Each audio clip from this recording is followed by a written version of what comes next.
Ndichikutambirai zvekare pano paHadzirare 263 pano pachange chikuzivisai manews updates ezvinhu zviri kuitika munyika yedu yeZimbabwe. Kana uchiri munyo one pa this YouTube channel kusubscribe mahara wotena on the notification bell so that pandinoramba ndichidzoka neamwe manews updates uchange uchingozvionera panapa uchange uchiona manews updates ezvinhu zviri kuitika munyika yedu yeZimbabwe. Saka ndati subscribe, ndati like this video, ndati share this video kune hama neshamwari.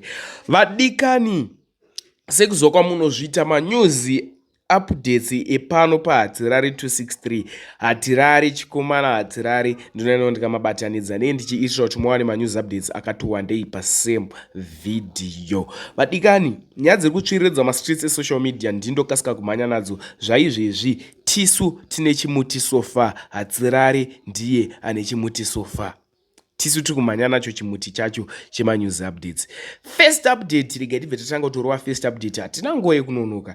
First update ibhazi rakabvira kuChinhoi rakatakura mayouth ekuchechi yeAnglican. Rakabva kuChinhoi richiuya muHarare. Rakatakura mayouth ekuAnglican. Zvaranga rakatakura mayouth ekuAnglican, vanhu vanga vachindibvunza vachiti Hatirare ko bhazi ranga rakatakura mayouth ekuAnglican hapana akakuvara here kana kurasikirwa neupenyu hwake? Hapana akakuvara kana kurasikirwa neupenyu hwake. Chakuisirai kashort video kadiki. Vanhu vese vakakwanisa kubuda imomo mubhazi iro, vese vakakwanisa kubuda, mayouth akakwanisa kubuda apo vaibva kuconference. Vese vakabuda zvakanaka. So da kukuisirai kashort video ikako wapedza kuona kashort video usaskipe nekuti ndine chiri kupisa. Ndati munzwei. Bozi kumira ngachiramba mama nekuti taramba kuti atakure because bhazi ranga ri pahiring katanga kumhanisa bhazi achiramba kuteerera zvanga tichitaura maizi angatode kupinza vanhu tichitoramba tichitubvo chechi hatisi kuda zvokuti utakure vanhu. Next update iaudio iri kutsviriridza mastreets esocial media. Audio iri kuenderana navageza. Vadikani musanditukewo inini ndokufamba nenyaya sezvairi. So ndichakuisirai audio iyoyo. Wapedza kunzwa audio wotaura zvaunofika mucomment section. Ini sechikomana Hatirare ndakuti turi chidumbu changu ndichikutizai. Tosangana zvekare munguva inotevera. Muri yeZimbabwe, I really appreciate you nesupport yamuri kupa pano pa this YouTube channel. Rudo rwenyu runondiitira, runondita great. Much love. Inongozova slow but sure, slow but sure, slow but sure, slow but sure, slow but sure. Z. Mumwe mutauro bvati muchazvirega izvi. Saka ngatiregei kuti kana tikataura chokwadi pamusoro pababa Geza tonzi tava Rakashi, tonzi tava Panduki. Atisi vapanduki, atisi vaRakashi. Hakuna munhu ari kufarira zviri kuita munyika yeZimbabwe pari zvino. Upenyu hurimo. Hakuna munhu uri kufarira drama riri kuitika muZimbabwe neZimbabwe National neZANU-PF. Both side. Upenyu huri kurarama. Hatigoni kushora chinhu chakanaka tichida chinhu chakaipa. Baba Geza, it's right, but why slow but sure? Mazuva ekutanga havasiriwo here vaitipa madhetsi ekuti chinhu chinenge chatopera ichi zvikanaka zvinenge zvamujeri inenge yanaka.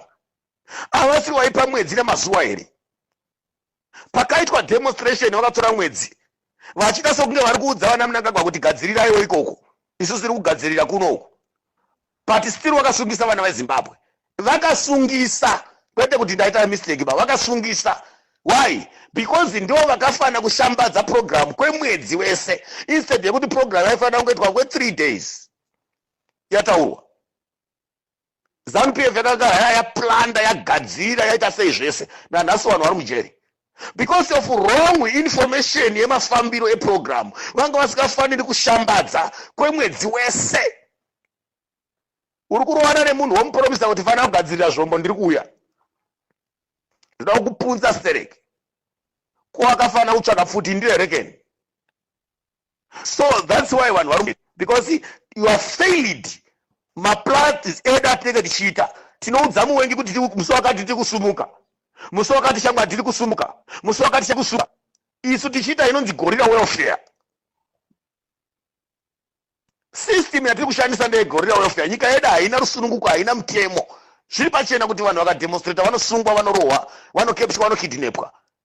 Saka tiri kuita inonzi gorilla welfare, chihwande chokubhaiza chokuti tinondoita zvokuhwanda kuti kana tafika kuita demonstration tokojuma kahwani vanhu vakavarairwa. Ane muri kupaura but than kushambadza kukwira pamusoro wegomo tichishambadza zvakabuda ndezvipi?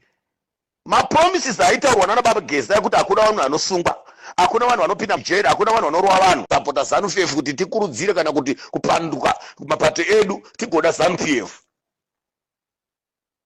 Zvinhu zveZANU-PF zvagara zvine chitsotsi. One, baba Geza vanga vari central committee weZANU-PF vakatomena nana political kweso. Baba Geza is a former Gokwe MP. Baba Geza is a former intelligence department leader for a long time MuZANU-PF. CIO ikoku.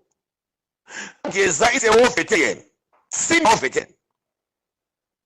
Saka Geza is a senior politician member and senior ZANU-PF member.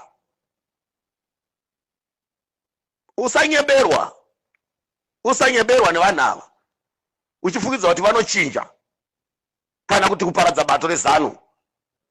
Ndoda kukutaurira even uri muchampion uri pauri paugere, unhu hweZANU ndo hwamuri kuona unhu hwavo hwakangofanana. Saka baba Geza chitsotsi chese cheintelligence vanochiziva, chitsotsi chese chepolitics vanochiziva, chitsotsi cheZANU-PF chese vanochiziva, nechokwadi chese vanochiziva.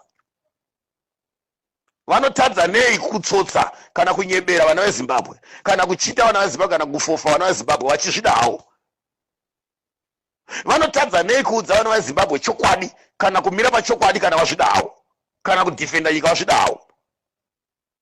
Vanotadza nei futi kuprotecta bato ravo kuti risaparara?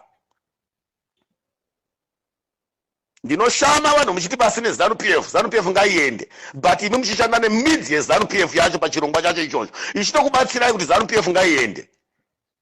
Inoenda kupi ZANU-PF? Ivo variwo midzi yeZANU.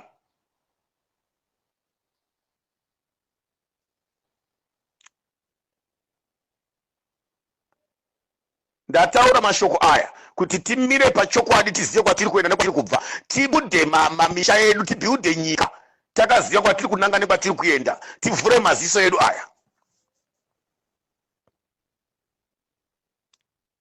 Vese vana Balista Jojo, it's a puppet of ZANU-PF.